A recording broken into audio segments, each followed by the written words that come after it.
तो युद्ध अपने 38वें दिन में प्रवेश कर चुका है। लेबनान की राजधानी से बैरूत से इस वक्त की ब्रेकिंग न्यूज।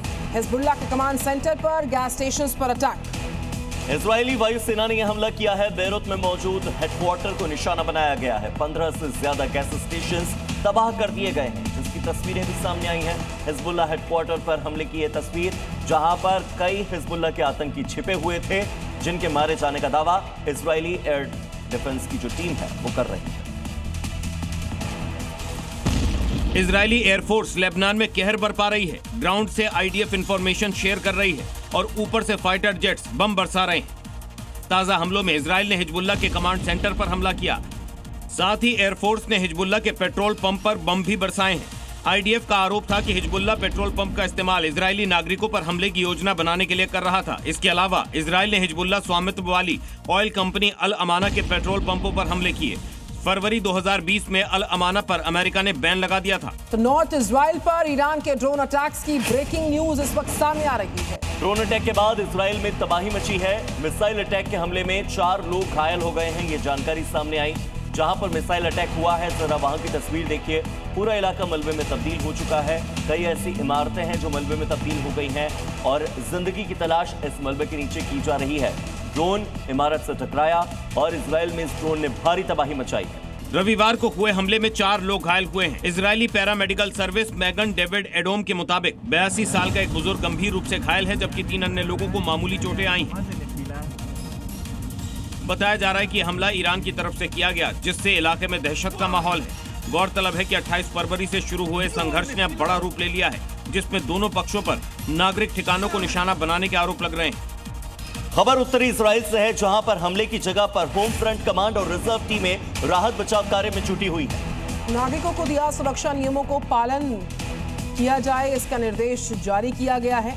नागरिकों से कहा गया कि जो भी सिक्योरिटी नॉर्म्स है उनको फॉलो कीजिए।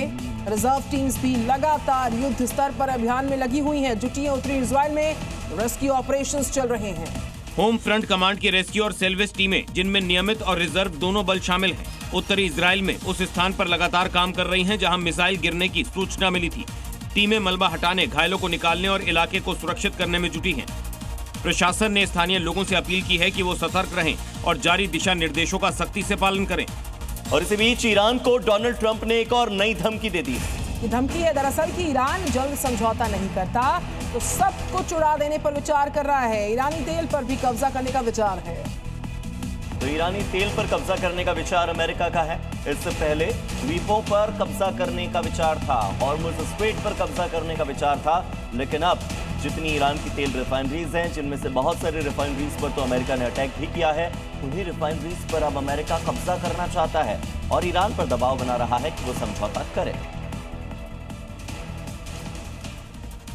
तो ईरान ने अटैक की एक नई वेव लॉन्च कर दी। अमेरिकी नेताओं को बनाया गया इसमें टारगेट। यूएस ऑफिसर्स को टारगेट करके अटैक किया गया है। बताया जा रहा है कि इस बार यूएस के कई ऐसे ऑफिसर्स हैं जहां पर उनकी लोकेशन पता लगी ईरान को।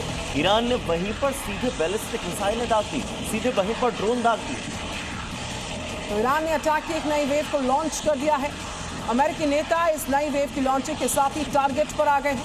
यूएस ऑफिसर्स को टारगेट कर अटैक की प्लानिंग। हालांकि इस वीडियो की पुष्टि अभी तक नहीं हो पाई है। सोशल मीडिया पर वायरल हो रहे इस कथित वीडियो में भारी सुरक्षा वाले इलाके को निशाना बनाते हुए हमले की तस्वीरें दिखाई गई हैं। एजेंसियां इस वीडियो की जांच में जुटी हैं और इसे संभावित प्रोपोगेंडा से जोड़कर भी देखा जा रहा है। सुरक्षा विशेषज्ञों का कहना है कि इस तरह की सामग्री का उद्देश्य डर फैलाना और भ्रामक जानकारी फैलाना हो सकता है।